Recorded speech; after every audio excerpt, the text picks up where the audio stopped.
Hello and welcome to my channel. Today we are going to talk about tips, hacks, tricks for doing social events sober. I started drinking socially when I was 13 years old, and up until a year and a half ago, that's what I knew.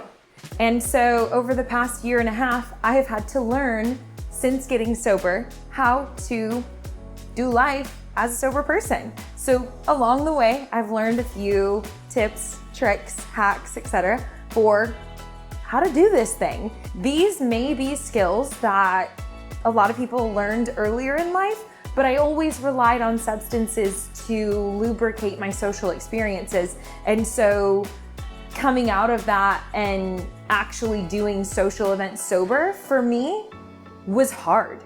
And in those first 60, 90 days, I would say in particular, of being sober, I would find myself feeling lethargic at social events, feeling overwhelmed, feeling tired, feeling just manic. And so as I've gone on now being sober for over a year, there are so many things I've learned that I can now truly go and enjoy those experiences. So let's get into a few of the things that I've learned along the way. Tip number one, no thank you is a complete sentence. I think that a lot of times we as humans feel this need to explain and over-explain ourselves. And certainly people who are new to sobriety or are just doing you're sober curious, you're doing some sort of a challenge that requires you to do, 75 days sober or something like that.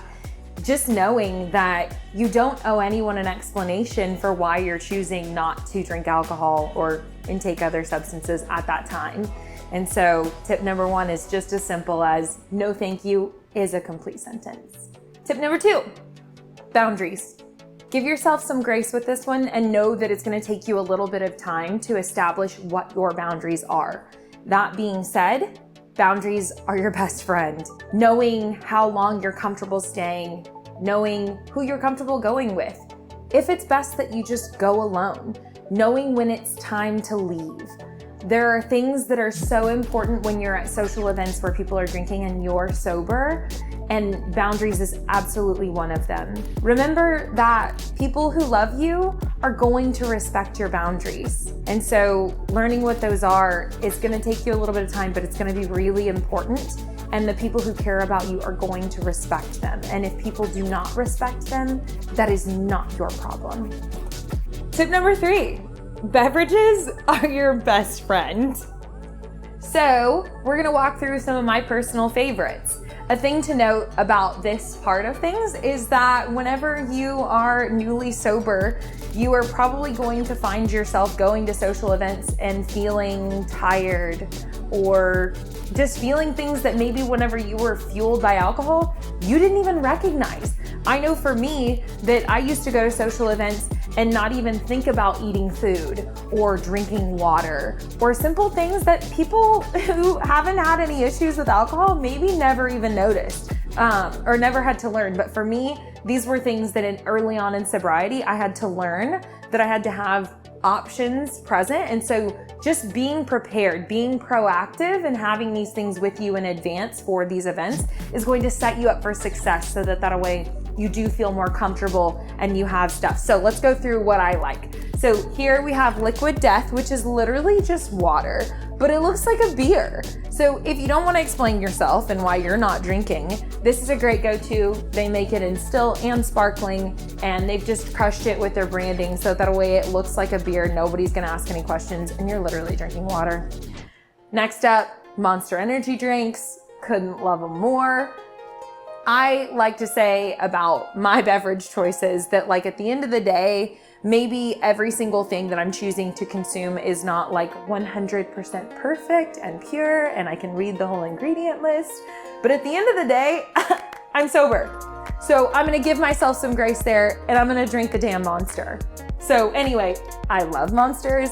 Me and my sober friends, we always like to say that we like to get figgy fucked up on caffeine.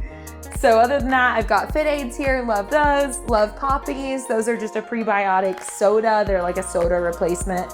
And then some hydration sticks that you can just like dump into the water or anything like that, because being hydrated matters. Tip number 4, snacks. Tip number 4 is a lot like tip number 3, snacks. You're gonna get hungry. And whereas I used to just rely on alcohol to just carry me through the day, I then in sobriety recognized at these social events, whenever I would find myself feeling tired, what I often needed to do was eat food. That might be so simple, but simple or not, it's something that I well into adulthood had to learn. So anyway, I'm always a fan of go ahead and know in advance, be proactive in everything in life, but certainly in this detail, bring snacks with you. Know that you're going to get hungry, and when you get hungry, you need to eat. So let's walk through some of my personal favorites of things that I like to keep on hand. So we have veggie straws. They're just like a healthy alternative to chips. Chips are great too. The jalapeno, by the way, you can get these at Sprouts. I'm not sure where else, but like, don't sleep on it. It's good. These are almonds. These are the wasabi soy ones. We love those. Any sort of vegetables that are just like easy pop and go. I like to do baby carrots. I like to do chopped up celery, whatever, you know, put them in little baggies, dip them in hummus, dip them in guac, dip them in salsa, whatever. Those things are great. Fruit. I have small containers here, but do not get it twisted. Whenever I go to like big social events, I'm often bringing like a large container of fruit. And also, pro tip, if you've never put tahini and lemon or lime juice on watermelon or anything, don't sleep on it. Sour Patch Kids, because who doesn't love Sour Patch Kids? These are my personal favorite like protein cookie. The macros on them are stellar. And this is something that if you find yourself needing just like a quick grab and go, this has a good bit of protein in it and things like that. So it'll actually like give you good substance. These are just a couple of other bar options I like as well. RX bars and Builder's bars. Bottom line here is go ahead and get yourself prepped and ready to go before you go, so that you don't find yourself there feeling manic like I did and wishing and not knowing that all I really needed to do was eat some food. My 5th and final tip is have an accountability buddy. Whether it's someone who's going to be physically present with you, whether it's someone who is on schedule, who knows in advance to check in with you at a certain time, whether it's someone that you can send a text to right quick that knows that if they get that text, they simply need to call you and give you an out. Whatever it is, set yourself up for success and give yourself a support system here. Getting sober is not easy. It often takes a lot of effort up front. It does become much easier. Something I want to remind you guys is that within my first 30 days, I didn't know what to do with my hands, much less my brain or my body. And within the first 60 days, I still struggled like a ton. And by the time I hit 90 days, I started to feel a little bit more comfortable, but I really still had a lot of work left to go.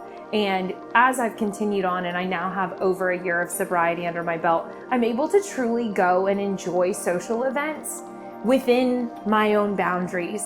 I typically drive myself still. I let the people that I'm going with know in advance that if it gets to a point where drinking is starting to take place in such a fashion that it draws me back to my old habits, then I have to honor my sobriety enough to know that it's time for me to go. And it is not my responsibility to see to it that the other people in the room get home safely. And so setting that expectation with others up front and letting them know that your sobriety is too important to you is completely okay to do and essential.